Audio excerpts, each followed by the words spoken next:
আজকে তো লোক কম কে? তোমারে না কইলাম আরো লোক বেশি বাড়াই দে, ছাদের কলামগুলা তাড়াতাড়ি উঠিয়ে দিবেন। ভাই আমার আরেক সাইডে সাত ঢালাই চলে তো ওই জায়গায় একটু লোক বাড়াই দিছি, তাই আপনার এই জায়গায় একটু লোক কম, কালকে আপনি এনে বাড়াই দিবানি। লোক কোনে বেশি খাটাও এটা তো আমার দেহার বিষয় না, 1 মাসের ভিতর আমার ছাদটা উঠাই দেওয়া লাগবে। ভাই এটা নিয়ে আপনার টেনশন করা লাগবে না, আমি 4-5 জন লেবার দিয়ে ইট বালি উঠাইতেছি, আপনি খালি আমারে কিছু সিমেন্ট পাঠাই দেন, আমি 2-3টা কলাম ডালাই দিয়ে দিতেছি। আচ্ছা ঠিক আছে, পাঠাই দিতেছি। আচ্ছা। যাই তাইলে।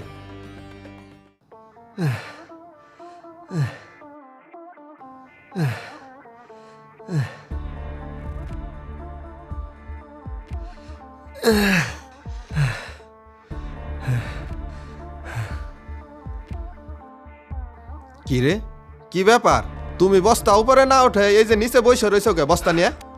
স্যার, এর আগে 5টা বস্তা উঠেছি, এখন আর উঠে পারতেছি না। বয়স হয়ে গেছে তো, তাই একটু বয়সে জিরাইতেছি।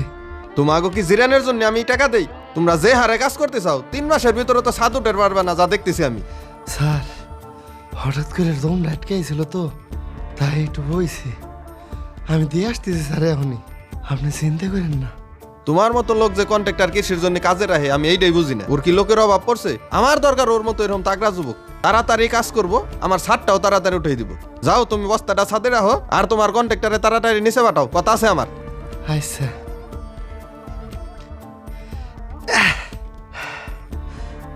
রাসেল ভাই, শামীম কাকা বললো আমার আসতে বলছিলেন, কি হয়েছে ভাই? হ্যাঁ, ওই মুরব্বীর ব্যাপারে কথা বলার জন্যই তোমার নিচে নামতে কইলাম। আর উনি যে দিরোজ, উনার আর আমার সাইডে রাখা যাইব না।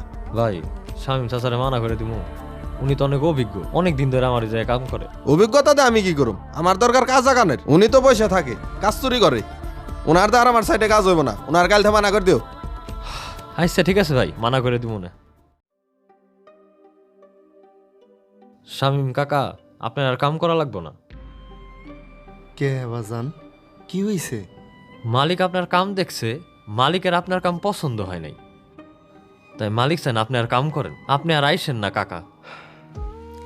আমি যদি কাম না করি আমার সংসারটা কেমনে চলবো? কাকা, এনে তো আর আমার হাত নাই, মালিক যদি না চায় তাহলে তো আমি আপনার কামে রাখতে পারব না। আপনি কাম করলেন, আমি টাকা দিব কোনথে? যাই হোক কাকা, এই যে আজকের অর্ধেক হাজিরে আপনি আজকে চলে যান। কি আর করা, আমার কপালই খারাপ। কাকা, মন খারাপ করেন না, আপনারও তো বয়স হয়েছে, এই কষ্টের কাম বাদ দিয়ে অন্য কাম খুঁজেন গা। আসি। আচ্ছা। আব্বা, কাম ঠেসকে এত তাড়াতাড়ি চলে আইসাও? বাইরে। আব্বা, প্রাইভেট থেকে আইলাম, পোলাপান কইলো 2-3 দিনের ভিতরে ফিটা দেওয়া লাগবো, আর ফি না দিয়ে পারলে তো আমি পরীক্ষা দিতে পারম না। আব্বা, তোমার কাছে টেহা নাই না? তাইলে আমি পড়ালেখা বাদই দিই, আমি তোমার হাতে জোগালির কাম করি গে, তা তোমার একটু সাহায্য হইব না। কি কষ্ট তুই? তোরে আমি কোনোদিনও এই কষ্টের কাম করবে দিন না। কিন্তু আব্বা, কোনো কিন্তু নাই। শুনবা যান, আমি সারা জীবনে ইট পাথরের হাতে যুদ্ধ করছি, রাইতের শেষে শরীরটা আমার ভাঙ্গে পড়ছে। আমি চাই না তুই এই যন্ত্রণা সহ্য কর, আমি চাই তুই অফিসে চাকরি কর, ঘামে ভেজা হাতুড়ি দে না, কলম হাতে ভবিষ্যৎ কর। কিন্তু আব্বা, ভবিষ্যৎ গড়তে গেলে তো আমার পড়ালেখা শেষ করতে হইব, আর পড়ালেখা শেষ করতে লাগবো টাকা। তুই টেকার কথা চিন্তা করিস না, তোর বাবা এখনো বাইসা আছে, আমি জেনতে পারি জেমবা পারি তোর টেহার ব্যবস্থা করে দিম।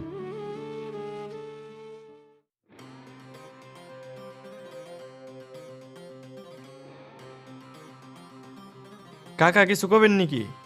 হ বাবা, তোমার এই জায়গা লোক লাগবো না, আমার কামের খুব দরকার। লোক তো লাগবো, আপনার এই কাজের প্রতি কোনো অভিজ্ঞতা আছে নাকি? না বাজান, কোনো অভিজ্ঞতা নাই। আমি আগে রাজমিস্ত্রির জোগালি দিতাম, বয়স হয়ে গেছে তো এখন আর মাল সাবানো ওইভাবে টানের পাইন না, তাই কন্ট্রাক্টর আমারে মানা করে দিছে। আপনার রাজমিস্ত্রির কাছ থেকে মানা করে দিছে, আর এই জায়গায় গেট একটা 300 কেজির উপরে হয়, ব্যানে উঠাইতে হয়, নামাইতে হয়, আবার ফিটিং করতে হয়, আপনি তো এই কাজ পারবেন না। আমারে নেও বাবা, আমার টেহার খুব ঠেহা, তুমি আমারে জেমবা কাম করবে কবে, আমি অম্বাই করুম। কাকা, আপনি করছেন ইট বালির কাম, আর এইটা হলো লোহার কাম। ইট বালির করা এটা না, আর লোহার গেটটা না এক না কিন্তু কাকা। কাকা, আপনি এই কাম পারবেন না, আপনি অন্য জায়গায় যাই দেখেন। আচ্ছা বাজান। পোলারে তো কইলাম টেকা দিমু, কোনো জায়গায় তো টেকার ব্যবস্থা করে পারলাম না। বাইস্তের এই জায়গায় আইলাম, বাইস্তের কেমনে কই আমারে কামে নেও। ওই যে বাইস্তের দেখা যায়। কলামগুলো একটু তাড়াতাড়ি বান, আজকে 2টা কলাম ঢালাই দেওয়া লাগবে। আচ্ছা ভাই, তুই কি করতেছ, এটা বান্ধস না কেন? ঠিক আছে ভাই, করতেছি।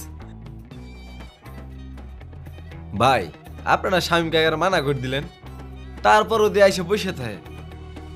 আসলেই তো দেখি। আচ্ছা ঠিক আছে, তোরা কাম কর, আমি একটু কথা কই আসি। ঠিক আছে ভাই। কাকা, আপনি আবার আইছেন? হ আইলাম, কোনো জায়গায় কামের ব্যবস্থা করে ফেলনি। তোমার এনে আমার একটু কামে নেও না। কাকা আপনি বুঝেন না, মালিক যদি আপনার না নেয় আমি আপনার কামে কেমনে নিব? আপনি কাম করলে তো টেকাই পাবেন না, কাম করে কি লাভ? আমার দরকার হইলে হাজিরা সবার চেয়ে কমই দিও। আমার টেকার খুব দরকার। আমার পোলাটা কলেজে পড়ে, ওর পরীক্ষার ফিস দিউম লাগবো 2-3 দিনের ভিতরে। আমি যদি টেকা না দিতে পারি, ও কলেজের ফিও দিতে পারবো না। ও লেখাপড়াটা এই জায়গায় বন্ধ হয়ে যাইব। আমি সারা জীবন জোগালি খাইতে কষ্ট করে গেছি। আমি চাই না আমার পোলাটা আমার মতো জোগালি হোক। আমি চাই ও লেখাপড়া করে ভালো একটা চাকরি করুক। ঠিক আছে কাকা, আপনি তাহলে কাম করেন। আর মালিকের ব্যাপারটা আমি দেখবেন। আচ্ছা ঠিক আছে, তাইলে আমি একটি গোছাই গেছি। আচ্ছা ঠিক আছে।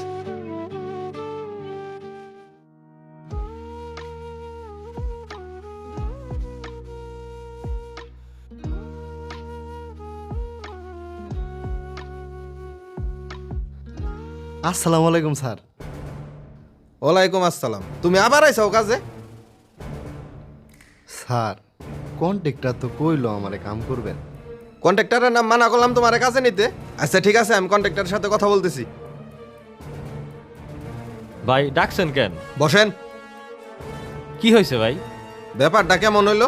আমি বললাম ওই দিন ওই বৃদ্ধ লোকটারে কাজে রাখা যাবে না, আজকেও দেহে এসে কাজ করতেছে। ভাই আপনি কিছু মনে করেন না, উনি আমার সাইটে কাজ করবই। কি এত বড় সাহস? আমি ওনার কাজ করতে নিষেধ করার পর উনি কাজ করব? আমি কিন্তু ওনার জন্য 1 টাকাও বেশি দিতে পারবো না। সমস্যা নাই ভাই, আপনার ওনার জন্য টাকা দিতে হইব না, আপনি আমাদের মজুরি দেন, ওনারটা আমি বুঝুন। সমস্যা নাই মানে? আপনি কি নিজের পকেট থেকে টাকা দিবেন নাকি ওনারে? আর আপনি নিজের পকেট থেকে কেন টাকা দিবেন ওনাকে? ভাই আমার বাবা নাই, আমার বাবা যখন বেঁচে ছিলেন তিনিও সারা জীবন ইট পাথরের সাথে লড়েছেন। আমি রাতে দেখতাম আমার বাবা কাঁধে ব্যথা নিয়ে ঘুমাইতে পারতো না। আমি ছোট ছিলাম, বাবার সেই কষ্টগুলা এখন আমার চোখে লেগে আছে। শামীম চাচাকে দেখে আমার বাবার কথা মনে পড়ে। বাবারা তার সন্তানদের জন্য কতই না কষ্ট করে। এই জন্য আমি শামীম চাচার বেতন নিজে দিব। কিরে, এই বৃষ্টির মধ্যে আমার আব্বা কাম করছে? আমার আব্বা আমার জন্য কত কষ্ট করে। আব্বা, কিরে রেহান, তুই এই বৃষ্টির ভিতরে এই জায়গায় থাকে? আব্বা তুমি সকালে না খেয়ে বাইরে এলে, আমি জানি তুমি খাবে না, এই জন্য তোমার জন্য রুটি নিয়ে আইছি। হাই হাই রে আমার বাজান রে, এই বৃষ্টির মধ্যে এনে আসপের গেছে, মাথাটা ভিজে গেছে। আই মুসাই দেই। আব্বা তুমি এই বৃষ্টির ভিতরে কত কষ্ট করে কাজ করতে চাও, সেই দিকে তোমার খেয়াল নাই। আর সামান্য আমি একটু ভিজাইছি, আমার প্রতি তোমার কত খেয়াল। বাবা রে, এখন তুই বুঝবি না। বাবা হ, তারপর ঠিকই বুঝবি। তাও আব্বা তুমি আমার জন্য কত কষ্ট করতে চাও।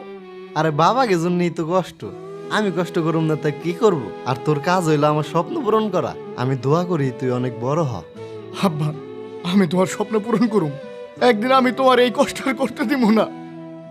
বাবা যেন এক হারনাওয়ানা যোদ্ধার নাম, যে নিজে না খেয়ে সন্তানকে খাওয়ায়, যে নিজের শরীর ধীরে ধীরে ক্ষয় করে সন্তানের জন্য স্বপ্ন বুনে, সন্তানের ভবিষ্যৎ গড়ে। এমন হাজারো বাবাকে আমাদের সালাম।